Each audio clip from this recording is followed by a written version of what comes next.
Good morning, everybody. My name is Corina B. Manuel. I'm the editor in chief for the Pune Times Mirror and Civic Mirror, and you're watching me on Mirror on Mirror, our very own podcast, which is powered by Pune Times Mirror. With me this morning is a very special gentleman. He is an icon. He's also somebody who's we've been looking up to for a very long time. He comes with about 20 years of experience, 2 decades of experience in the real estate sector. He's been a driving force in leading the industry forward. His contributions haven't gone unnoticed because recently he was honored as one of 40 under 40 award winners by Realty Plus. And that was a testament to his outstanding achievements. He founded a company called TRU Realty with a clear mission to tackle the core problems plaguing the real estate industry, particularly the lack of transparency and accountability. Through his innovative approach, he's built a company that not only meets but exceeds the expectations of a modern real estate market. I'm very excited to dive into a conversation with him about his journey, his vision for True Realty, and how he's been making a difference in the Indian real estate landscape. It's a pleasure to have Kalele, founder and managing director of True Realty Private Limited. Welcome to Mirror on Mirror, Sujay. Thank you. And I'm terribly sorry for being so late. No worries. Sujay, so listen, since you wasted time waiting for me, we'll start off right off the bat. Sure. Okay. To start off, True Realty recently entered the Mumbai market with a project in the Santacruz Andheri Yes. corridor. What's the strategic thinking behind this move, especially given the competitive nature of Mumbai's real estate, Right. market? Yeah. So I think we've been fortunate, and we are one of the youngest brands to be able to enter into a complex and highly competitive market, like you rightly put it. We've now launched two projects in Mumbai, one in Santacruz West and the other in Andheri West. The thought process behind this was, and we are just 7 years old, by the way. So this firm was founded in August of 2018. Wow. So the thinking behind this entry was very simple. Given the burgeoning middle class and the growth of disposable income and transfer of our majority of the population from MIG to MIG plus, who were in that middle income group plus category, they are now into luxury category. We have seen that post COVID there has been a sea increase in the percentage of homes sold above 10 crores or above 5 crores in Mumbai.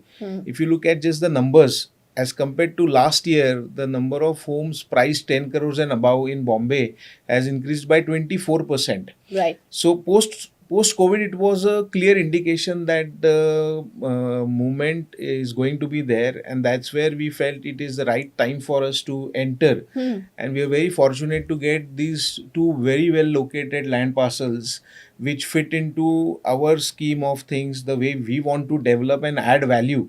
We just don't want to build another project, but we want to redefine what luxury living is to that market, not only by giving top of the world amenities, which are any which ways there, but by redefining the experience of home buying for a potential customer, how you transact for a potential channel partner.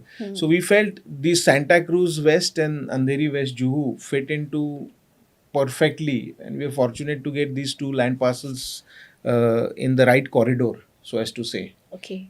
You spoke about luxury. So, with respect to luxury, you've actually started off a sort of a trend right now, Right. luxury home trend, Right. so to speak.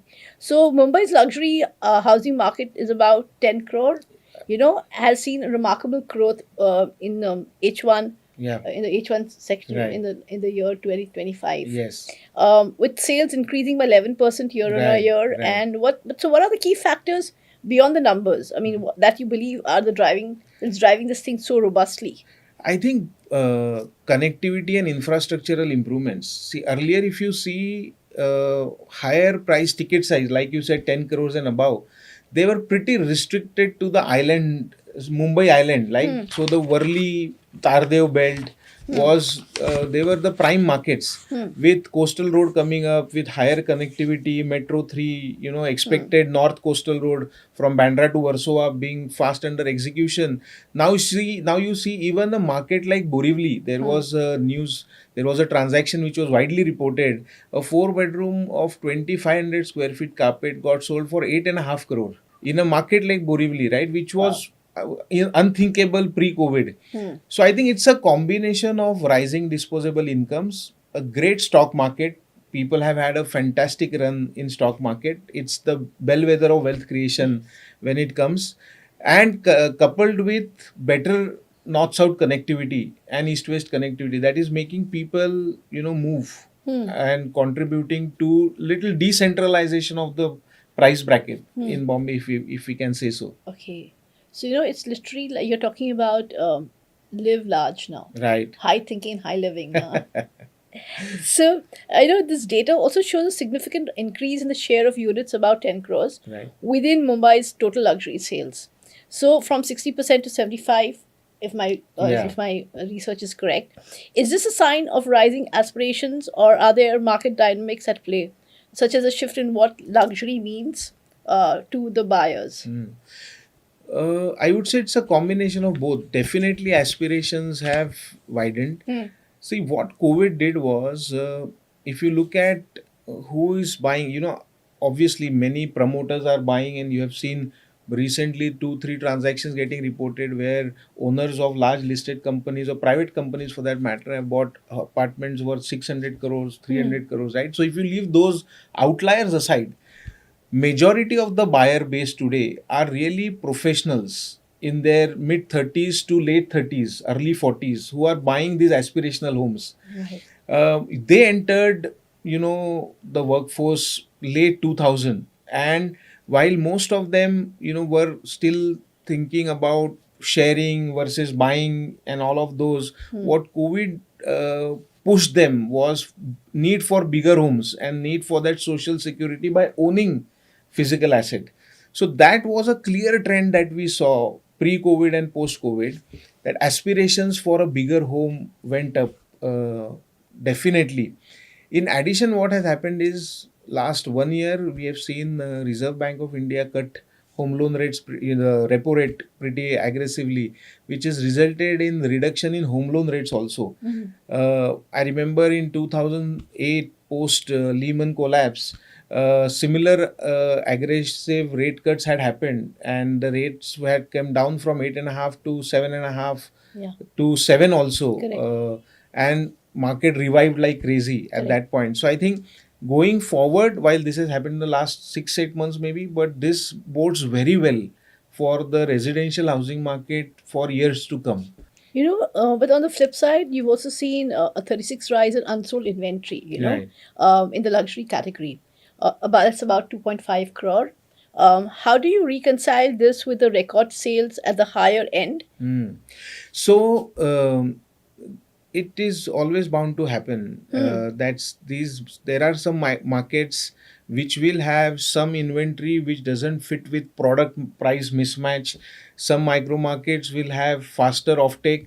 But broadly, if we have to say, wherever the connectivity and infrastructure improvements are taking place, even in Bombay for that matter, there are some micro markets. Like for example, if you look Parel, Lower Parel, Shivdi, Vadala, right, where inventory is rising, but the pace of infra development hasn't kept pace with Pace the with inventory yes, yeah. supply. True. So there will be some mismatch, Right. which will be there. But this evens out in the long run. Sujay, I was also wondering, but is this a healthy market correction, or does it really signal a potential oversupply in No. the in the co- into in the certain price Yes, segregations? absolutely. So I think most of the buyers pre 2 crore, which is the price bracket that we are now discussing, 95% of those buyers are dependent on home loans, Okay. as compared to when you look at buyer class, buyer base above 5 crore ticket size. For the last 3-4 years, given that the home loan rates were all time high, right? They were 8.75, 8.8. many of these guys postponed purchases. Right. And that is a result why we also saw uptick in the rental yield in some of these micro markets. Right. With the correction in home loan rates, most of these buyer class will return to buy now, because Okay. at 7.5, even someone told me that Punjab National Bank is now offering home loans at 7.15, Really? which is fantastic. Yeah, Wow. we are back to 2008 Eight, nine. levels. Yes. So these buyer class will now come back to the market, Right. mainly because they are dependent on Correct. home loans. Correct. So, so the ultra luxury segment individually over 40 crore Right. has more than tripled since H1 Right. 2025, Right. So, what kind of buyers are you seeing in the segment, and what specific features or amenities are they looking for in that particular luxury home might not offer? Right. So above, when you talk of 40 crores and above, Corinne, clearly it's not the need that is driving these guys to purchase a home, right? They already are having 2 3 apartments, maybe couple of second homes. So it is the aspiration, right? So either a new address or a new great project, or uh, you know new destination. Like for example, in Worli there are few now. In Malabar Hill there is one, where the industrialist or the business owners, have moved, and their primary, at least from 2022 to 2024, we can very confidently say that 80% of these purchases were driven by capital gains. Right, so either some property sold somewhere, or capital gains from the sale of shares, or all those equity led things. So those have to be reinvested within a finite amount of time, Right. to save tax. So that was reason for almost 50-60% purchases. Wow. Yeah. Okay. But it's aspiration, great aspiration. So either it is residences managed by Ritz Carlton in Worli, where celebrities bought and that became, or it is freehold title apartment complex like 25 South in Prabhadevi, 5 acre land parcel with no SRA, no society, it's freehold. So those are the kind of aspirations that drive these people for bulk purchase, for high Yeah, ticket high ticket. purchases. Yes, Yeah. that's true. Moving a little bit, coming to speaking of premium housing and broader market dynamics. Right. Premium housing sales about this 1 crore are outpacing the overall market. Especially the properties priced about 2 crore now account for 25% of Mumbai's registrations. Right. Absolutely. And I was also thinking, I was doing so I was wondering, what does this tell you about evolving demographics, and purchasing power of Mumbaikars? Correct. So Mumbaikar, as we touched upon in for an earlier answer, Mumbai is the financial Capital capital of of Maharashtra. our Yeah, country, correct. entertainment capital of our country, right? In Mumbai, there is always, in colloquially, right, in developer discussions, we always say that Mumbai ये एक ही शहर है जहाँ झोपड़ा भी 1 करोड़ में बिकता है. That's true. Right, so it's not about, so buying power is definitely there. You have high paying jobs. BKC has now emerged as the, once upon a time there was only Nariman Point, now there is Nariman Point, and now there is BKC, and now there is Lower Parel, Yeah. and now there is upcoming Warsaw, central there is Chembur, right? Yeah. So you have so many commercial hubs which are emerging. Goregaon, for that matter, Yeah. big time. I was just thinking about that. Yes, Goregaon has emerged big time for all IT. Now this entire Thane Belapur road, for all, you see, data center, big time investment from data center companies. IKEA, first IKEA in IKEA, India, yes, right. that opened there on Thane Belapur road. So that's an indication of the growth it has. So you have now growth which is decentralized, not only limited to a Nariman Point or to a BKC, but entire MMR. And it again goes to the very positive policies of the state governments over the last decade, where infrastructure has been developed, not only limited to the main city, but you have now Metro 5, which is Thane, Kalyan, and Belapur, yeah. Belapur, right? So that coming very soon, getting operational. Yeah. So Yeah, but that also makes me wonder whether. But that also talks to you about the repo rates have been Right. cut, by the RBI in QT right, in Q2, sorry, of this year, right. where a significant development has occurred. So, how much of a role do you think these rate cuts actually played in fueling the demand? Big time. Yeah, Big for time. luxury, that is. Not so much for luxury, Okay. but definitely for all in Bombay, if I have to say, till price bracket of 2 to 3 crore, this will have a big impact. The reduction in repo rates Right. on fueling the demand. Yeah, but how sustainable is this effect? See, that's why real estate is cyclical. Yeah. Well said. That's true. That's true. Yeah, Yeah. that's true. So So you have to make merry yeah, when the weather, yeah, till it lasts. It lasts. That's Yeah. true. That's very scary, actually. Infrastructure projects like the new metro lines and connectivity upgrades are often cited as key drivers in real estate. How does this factor into your strategy when choosing locations for new developments? And how do you see these projects shaping the future Mumbai's real estate map? Big time. Infra drives prices. Infrastructure development drives demand. There is no two way about it. So if you look at, for example, our location of our Andheri West project, it is 5 minutes walking from DN Nagar station, metro station, which has connectivity of 3 metro lines. Right. And about 15 minutes drive from the upcoming interchange of the Northern Coastal Road. Right. Similarly, if you look at the Santacruz West, Right. It's 5 minutes walk from Metro 2B, B. and the interchange for upcoming Santa Cruz Warsaw Bandra interchange at Santa Cruz is landing in front of our site. Right. So therefore, we take this into consideration big time, because ultimately that's what will give us demand in future, and that's what will drive prices also. True. So, but they're talking about, but then how does, no, then let's move on to the micro markets and the investment section. Worli, Bandra West, Tardev has seen phenomenal growth. Yes. From a developer's perspective, what makes these micro markets so attractive for high-end projects? So if you look at Tardev or Worli, for that matter, the location of these, for example, they offer the right views. First important, right? Why will you pay 30-40 crores? First is the view. Correct. Right? So you have the Ria view, sea view, as well as race course, right? Haji Ali, that interchange is the most connected now in Bombay because of the coastal road. Right. So it's the location. Right. Then the jauntry, right? If you look at history, Hughes Road, Alta Mount Road, yes, Bridge Candy, All Hospital, all of that. So that has been the history why it has retained its place as numero. Right.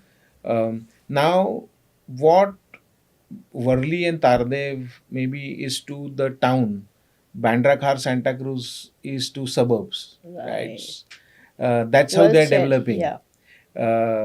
So now prices Turner Road in Bandra, recent transaction there happened at 1,11,000 rupees a square feet. Wow. Comparable to town prices, right? So Worli is also trading around that price only. Yeah. So that's how price movement is happening. Yeah. But that also brings me a little closer to, let's go to Andheri West then. Andheri West is described as a mature, resilient micro market, with significant price appreciations circa 2019. Right. How do you assess the potential of such a market for both end users and investors seeking stable returns? Yes, I think it's a very good question. Andheri West is a very, very peculiar market, very interesting, because I look at it as a fulcrum of suburbs. That's where suburbs get balance each other, right? If you move northwards, you have Santa Cruz, Khar, Bandra.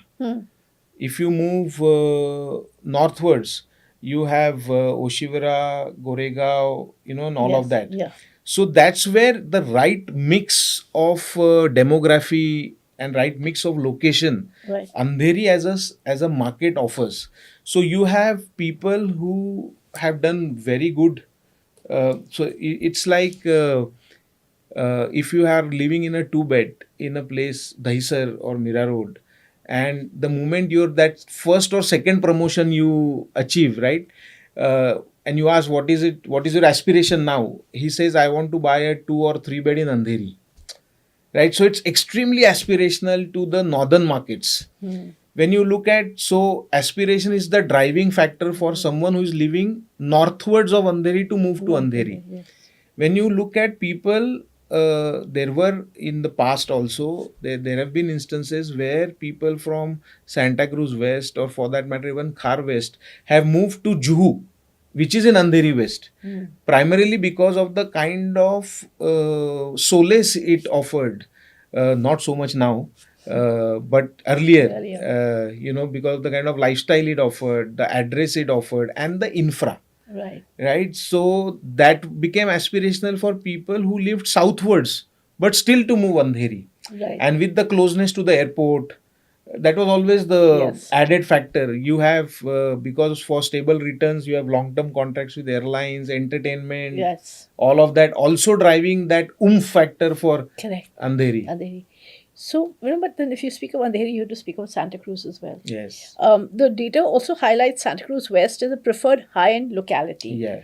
What specific attributes, beyond being favored by tycoons and celebrities, makes it a valuable investment?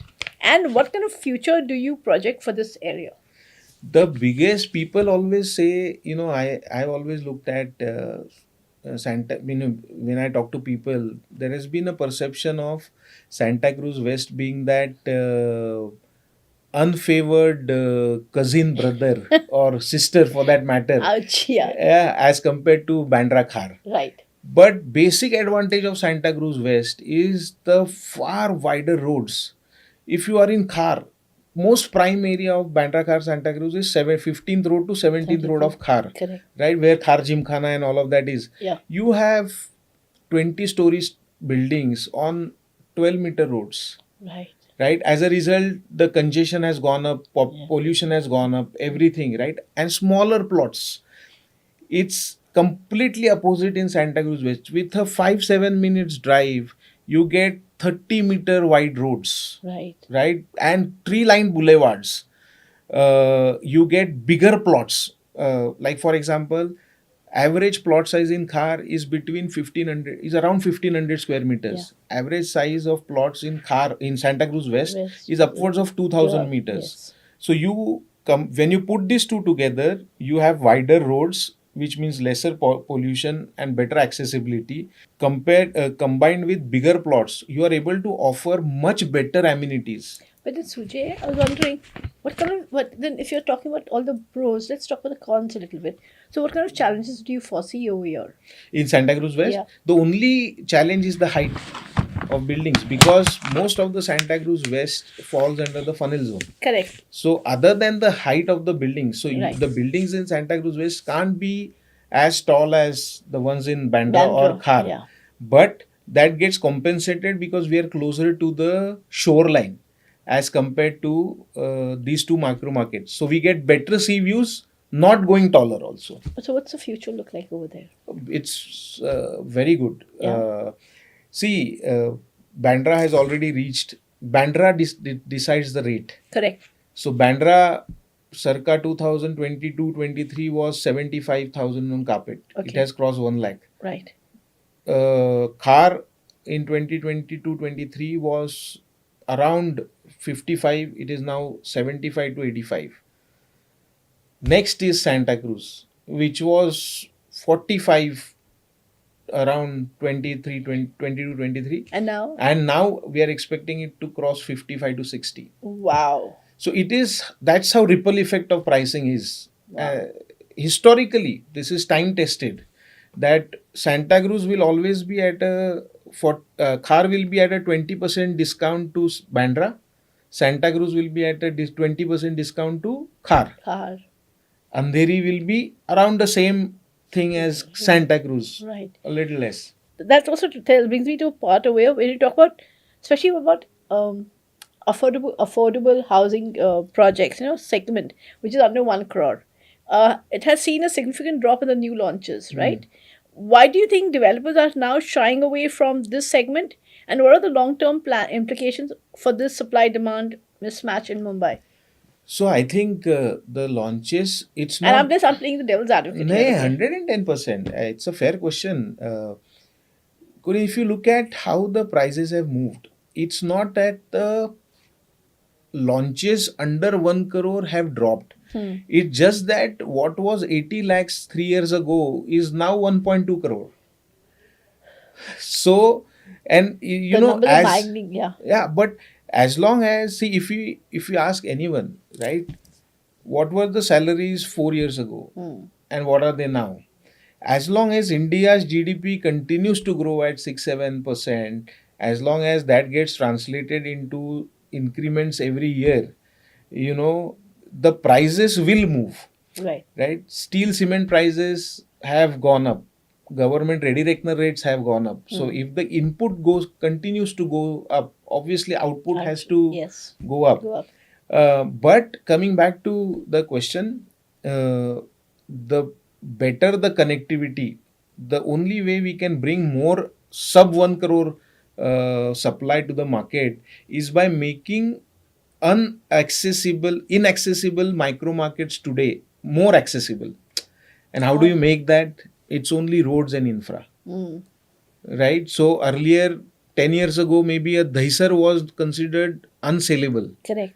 But today you have dahisar, which is like the most market where most price appreciation is expected going forward in that price bracket per Right. square foot. Right. So So, okay, moving to another section right now. I was just wondering, the data that shows that while new launches have fluctuated, supply is now aligned, yeah, with demand for branded high quality yeah. homes.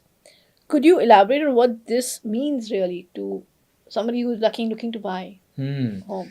So, like I mentioned earlier, you have Ritz Carlton managed residences Mm. in Bangalore. This branded residences concept as a whole Hmm. was first started by Bangalore peers of ours, Yes. right? So you had first hotel residences there.